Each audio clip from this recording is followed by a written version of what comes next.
concerning what we are going through. And when we do this, you see that it will help you to discover what you have done wrong, and when you do it right, the door will be closed against the enemy. And in Malachi chapter 3 verse 8 and 9, you see that the Lord said that those who cheat in their tithes and offering, or those who refuse to honor God with their tithes and offering, that they were robbing him. Now in Leviticus chapter 6 verse 1 to 7, here we see people who received money or received something belonging to another person, or found it, or they were given something to keep, and they used it, against, without returning to the person. You see, there in the book of Leviticus, it is among the things that God does not like. When you do it, it will open the door for the thief to attack your life. You begin to spend, you begin to lose things without knowing where, it's coming from. A pastor borrowed money during his wedding from somebody. He thought the person had left it for him. And from time to time, once they called him and asked about that money, they kept quiet. He now assumed that they have forgotten it. It didn't take long. The issue came up seriously. How? We were praying, and there was a hand saying, don't pray for him, don't pray for his blessing. And when I now asked, why? He said, because he is owing. My brethren, owing somebody is not good. A Christian should not owe. You must not owe God and don't owe anybody. If you are owing somebody, go and tell the person. Make sure that the person is not, you are not cheating the person. That's number one. And make sure that the person is not holding it against you. Because if the person is holding it against you, in the spiritual, it will hinder your blessing. And if any blessing wants to come, the thieves will come and carry it away. Imagine that I was praying with a pastor, and then a voice started saying, don't pray for him. A hand just appeared, don't pray for him. And when I asked why, he said because he's not owing. He's owing. He's not qualified to be blessed. Praise the Lord. Hallelujah.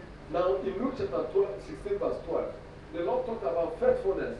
He said, if we're not faithful in that which is another man's, who will give us that which is our own? So if you are working for somebody and you are not faithfully doing, working for that person, you are just doing it anyhow, you are lazy about stealing the person's time, stealing the person's property, you are not faithful. You will not receive. If anything wants to come to you, the thief will steal it, because you have broken an age by not being faithful.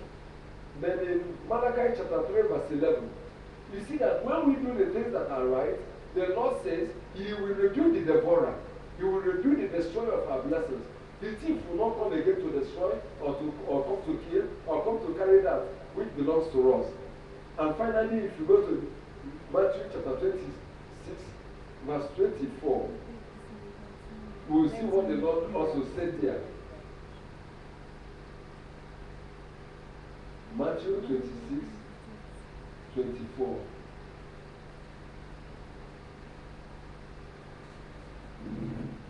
The Son of Man goeth as it is written of him. But woe unto that man by whom the Son of Man is betrayed. It had been good for that man if he had not been born.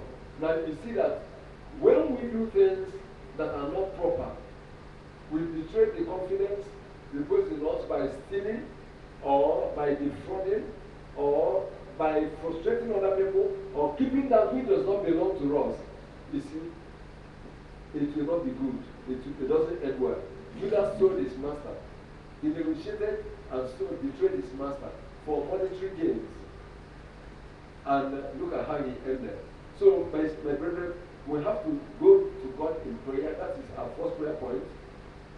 Are you owing anybody? Are you keeping a property that does not belong to you?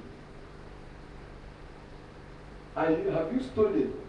And you feel that, well, if anyone is in Christ, he's a new creature. All things are passed away. And you are keeping the property. Each time you see that property in your house, you remember how you stole it. Some will collect materials from people and refuse to pay, or pay part and refuse to pay. Now, when you do such, it will hinder you. The hedge will be broken, and the enemy will come. And why are we, examining these issues? So that we can close the doors. By repentance and prayer, we close every door that the thief is using to come into our lives. Shall we rise up and go to the Lord in prayer?